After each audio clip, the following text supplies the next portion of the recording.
Well, good morning. It's great to see all your smiling faces under those masks. I guess smiling eyes is what I see right now. I see smile eyes. That's great. So as Pastor Brent already said, we're in the middle of this series, Beyond. And today, like he said, we're talking about going beyond hospitality. And this is the first message that we could take this title and equally teach it at the Sheraton as we could at the church. When we think of hospitality, it's not necessarily a church word in the same way as beyond religion or beyond evangelism are like church words. Because when we think of hospitality, often we might think of the hospitality industry.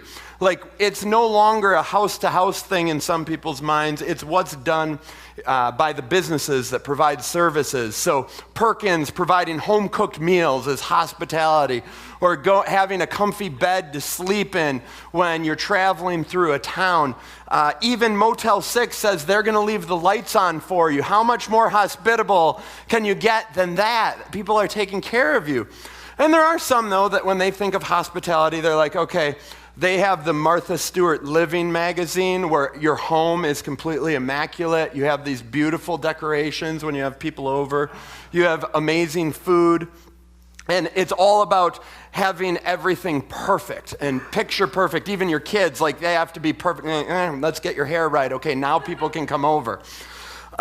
So before we continue, I want to pre-poll the audience and figure out where you all are at with hospitality. So I've got a couple scenarios with two options, A and B. It's going to be like being at the eye doctor. A or B, A or B. And you're going to say which one fits you more. And you may say, well, Ryan, I fall somewhere in the middle. You can't say that. You have to choose, okay? So first one is when you're having dinner with friends, you want to have dinner with friends, are you more likely to A, split the check when you go to a restaurant, or B, invite them into your home and prepare the meal? A, go to a restaurant, split the check. Okay, and this is before COVID when nobody went to restaurants or had anybody in their home, okay? Come on, we're going to forget this year happened, and it'll be wonderful for a moment.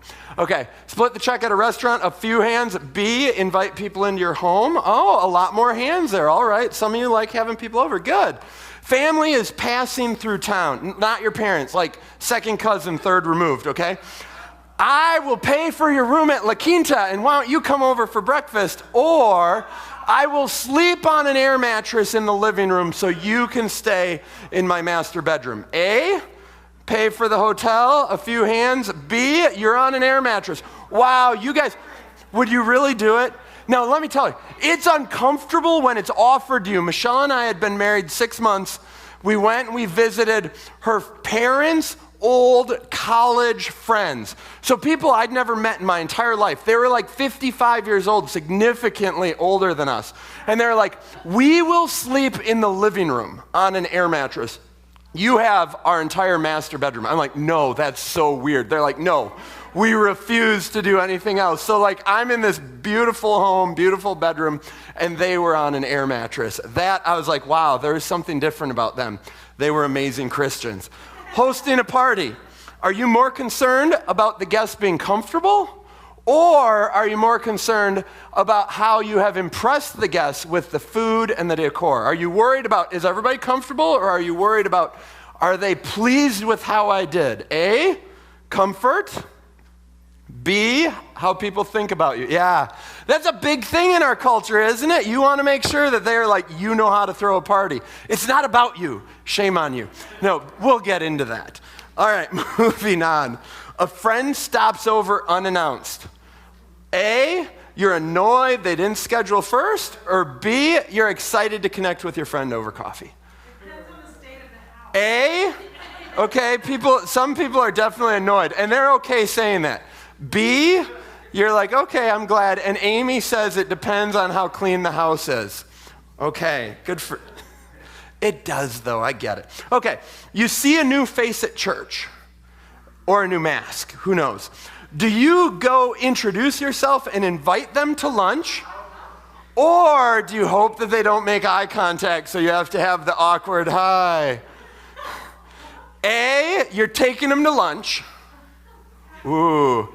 B, new face, I don't know. Yeah, and I get, some of this is honestly based on introverts and extroverts. For some of you introverts, you're like, yeah, there is no way that I'm walking up to a stranger and then saying, let's have a meal together. I want to slowly step into this. So some of this is wiring, but what I wanted you to see is that while some of us have greater comfortability with hospitality, it does have to do with wiring, and none of what I talked about is really like this is what's prescribed when we talk about biblical hospitality. In fact, when you start talking about what hospitality in the Bible is, you'll see that it's actually incredibly vague. The word shows up 4 times in the New Testament, and these are 3 of them. Romans 12:9, it's in a list of what Christians should do and says, practice hospitality. Okay.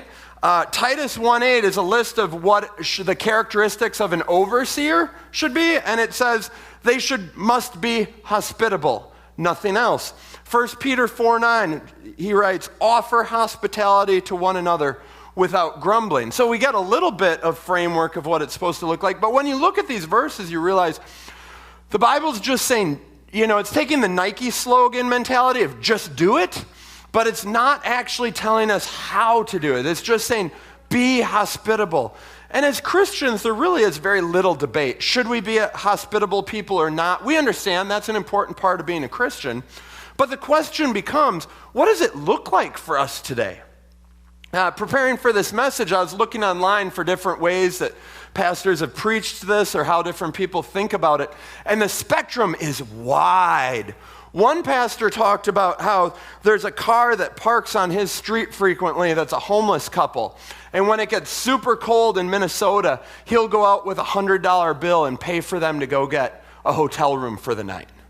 Another pastor had a phenomenal message about the biblical basis of hospitality. And then in the application part, he said, and this is why we as a church work with other denominations and want to help other churches be successful. And I was like, oh, I didn't see it going there. Like it stayed totally at this high level, corporate level. I read blogs about a woman who was writing a woman's blog, and it was like, take people out to lunch after church. Every single week, try to take people out to lunch. I'm like, well, that's a high bar. I don't know if I want to do that. I have missionary friends in the Middle East, and they said in the Middle East, culture is so different than in America. And she's like, once people stop over, you just are the host until they leave. She's like, sometimes I'll have a whole day of stuff I have to get done, and somebody will stop over for coffee at 11 in the morning. And at 10:30 at night, after I've put my children to bed, made them lunch, made them dinner, and not done a thing for the last 12 hours, then they'll say, well, I guess it's time for me to go, and they'll go home. But that's what hospitality looks like in the Middle East. So, like I said, the spectrum is very wide. I'm not trying to guilt you to say you should be taking people to dinner every Sunday or buying hotel rooms for every person you see on the street who's homeless. But somewhere along the line, we have to figure out, okay, what does it mean for us to practice hospitality? And what I'm not going to do today is tell you, here are 3 things to do. It's really more about developing an attitude about being hospitable so that in all situations, you see it through the lens that God wants us to see this in. And so to do that, I think that what we can do is look at the patterns that we find in some narrative stories in the Bible where we see similarities from one story to the next and kind of draw some conclusions from that. So I want to go back first to Genesis chapter 18. And here we've got a story with Abraham. He is the patriarch. He is the start of the Jewish faith and therefore the Christian faith. And this is what we read in Genesis 18, beginning in verse 2. It says, Abraham, he was out, he looked up and saw 3 men standing nearby. When he saw them, he hurried from the entrance of his tent to meet them and bowed low to the ground.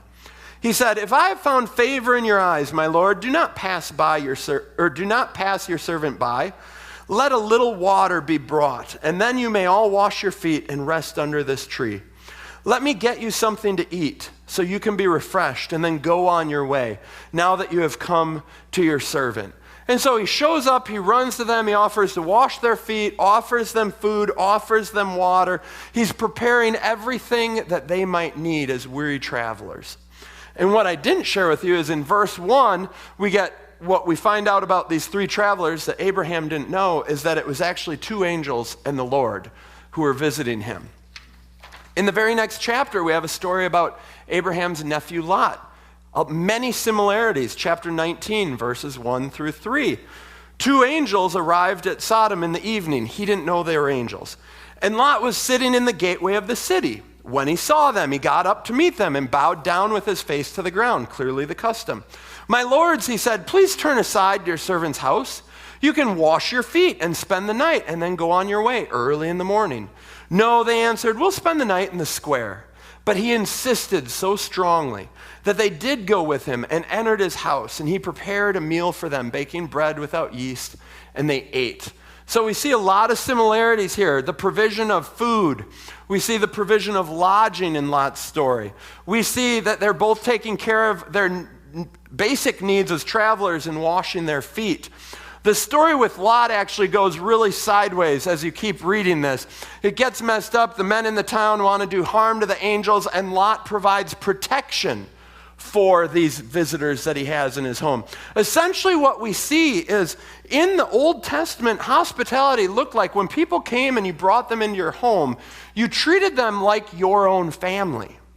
You were the father, it was your house, the father's house, and once you brought a stranger in, even if you didn't know them, you treated them like your own family and providing for all their needs and even providing protection. And I could go on with other stories in the Old Testament or in the Torah. There are numerous laws about how you had to treat strangers and travelers coming through. In the New Testament, you have to understand, Jesus didn't have a home to go back to. So Jesus was completely reliant on the hospitality of others to invite him into their home and take care of him. The same with Paul, one of the greatest missionaries who spread Christianity all over the Mediterranean region. In fact, hospitality was so attributed to Christians in the early church years after Jesus that I actually found a passage about a Roman satirist. So he's not pro-Christian at all. In fact, he's writing about how gullible Christians are and that they can be taken advantage of. And this happened where a charlatan named Peregrinus, he made Christians believe he was a Christian, and he ended up in jail. And this is what Lucian wrote about this situation. He said, from as far away as Asia Minor, Christian communities sent committees paying their expenses out of the common funds to help him with advice and consolation. The efficiency the Christians show whenever matters of community interest like this happen is unbelievable. They literally spare nothing. This is what a guy is writing about an early Christian community at 165 AD. It's unbelievable. They literally spare nothing. Christians were known as a people that said, if you have need, we are here to help. And so when we look at all these patterns of what hospitality looks like, we start to see a couple of things that we can draw out for ourselves today. Who are we supposed to be hospitable to in the first place? And what we see is it's friends and strangers. Hospitality literally means love of strangers. So we know that that's a part of it, but it's also taking care of your friends and family. In the New Testament, there's several verses about being hospitable to one another. That means to those who are within the Christian community. In Hebrews chapter 13, verse 1, these stories about Abraham and Lot were so famous, they're getting mentioned here in Hebrews 13 in the New Testament, where it's written, keep on loving one another as brothers and sisters. That's the love of friend, taking care of people you know. Do not forget to show hospitality to strangers, for by so doing, some people have shown hospitality to angels without knowing it. And so it's pointing back to their very early roots of the Jewish faith. They were hospitable people, and they even entertained angels. And so in Hebrews, they're saying, who knows? Granted, we shouldn't be hospitable to strangers like, oh, hopefully I get an angel to show up. But we should be understanding, this is just our heritage. This is who we are as followers of Jesus. We are people who are hospitable to friends and to strangers. Jesus talks about this a little bit when he's at a banquet with a bunch of Pharisees.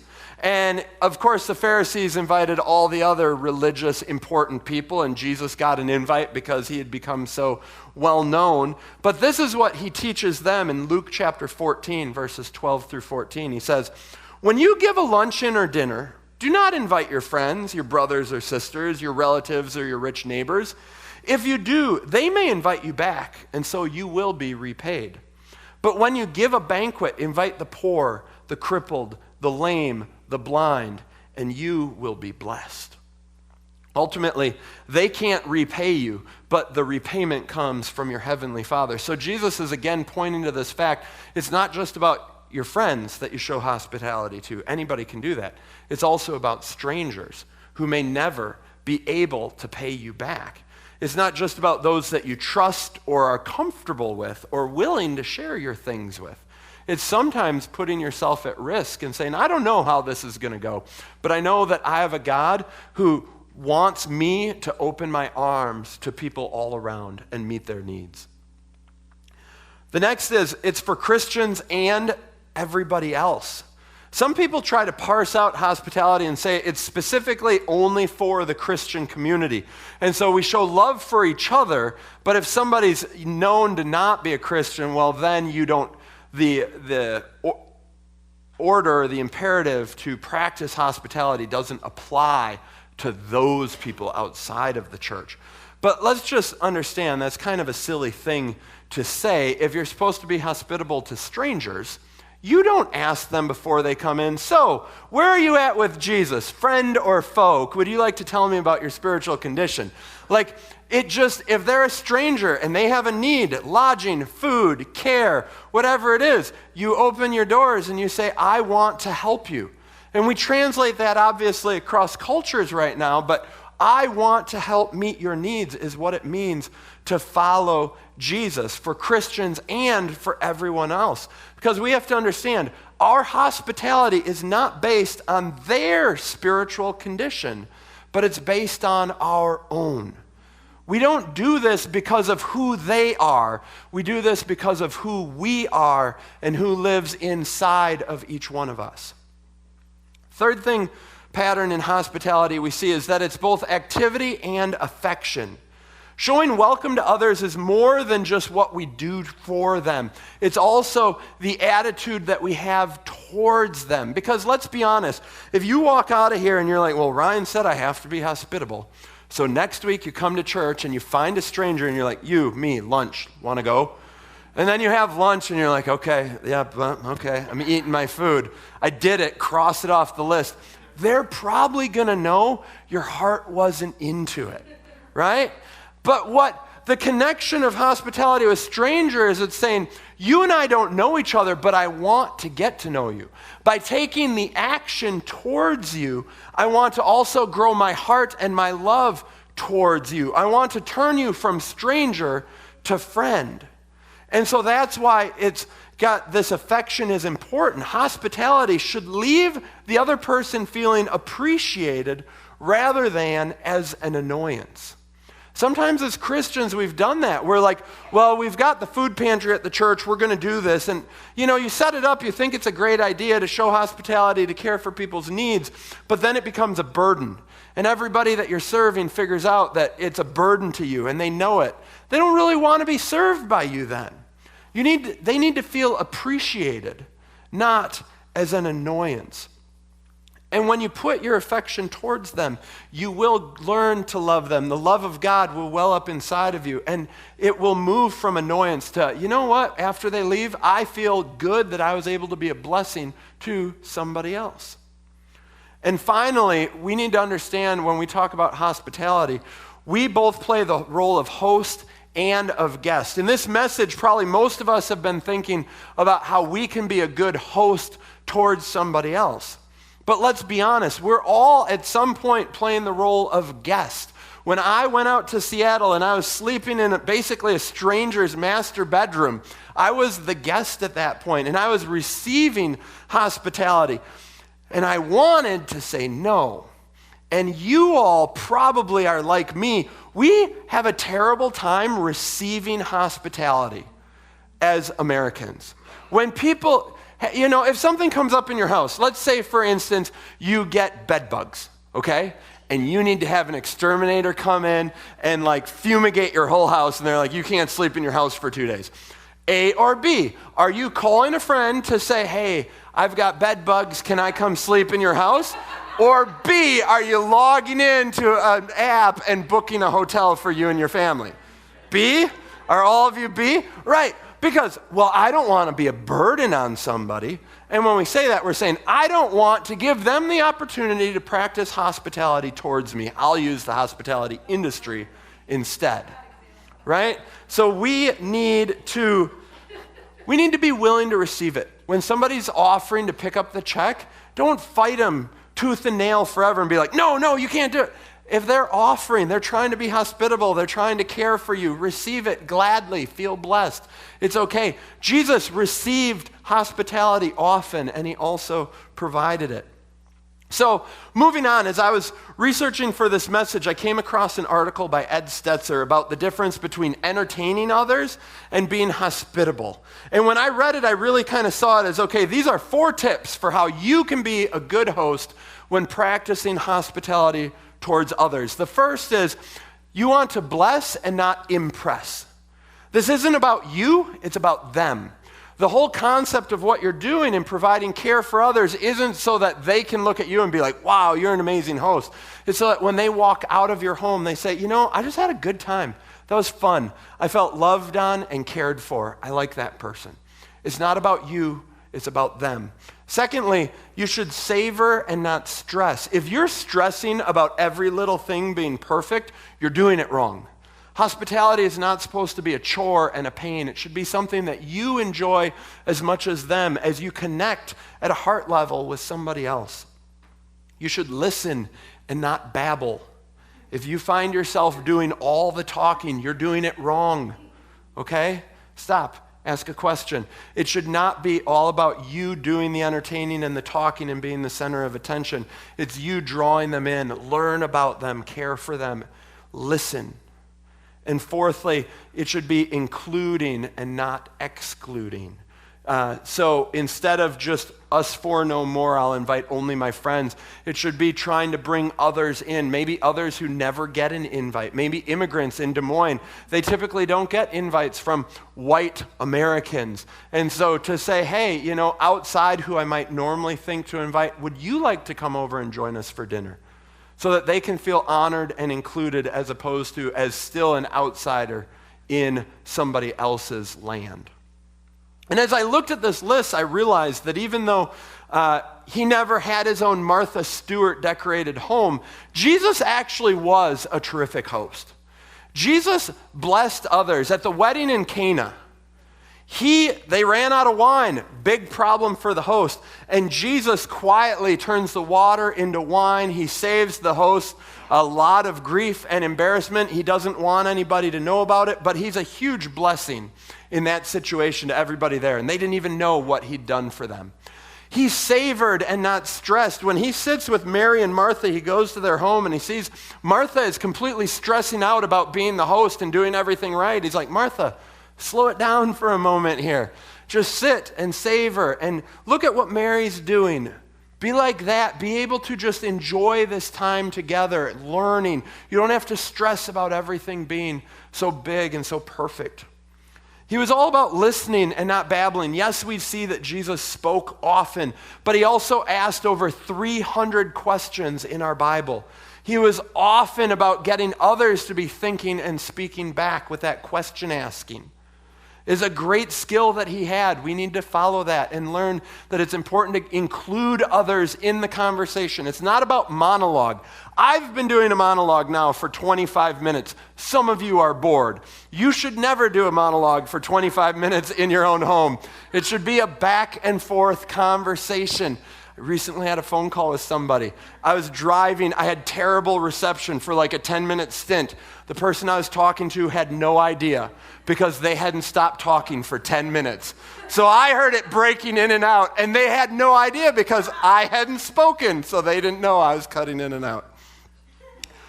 And finally, Jesus included in a world where men were everything, essentially.